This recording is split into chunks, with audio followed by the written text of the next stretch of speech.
had this in mind, it was meant to be. And I'm joining up the dots with a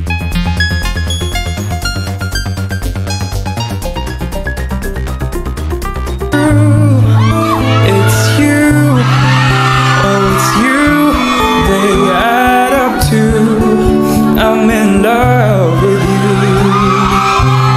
All these little things, you'll never love yourself half as much as I love you. And you'll never treat yourself right, darling, but I want you to. Overload na overload. Ang kilig ng kumanta na si Jeren sa ASAP Pride. Marami ang kinilig, marami ang napatili, nang marinig na ang gwapong boses ni Jeren Garcia, na kung saan mas napasigaw ang lahat ng makita, at maspot sa camera na shine cheer at sumisigaw din si Kai.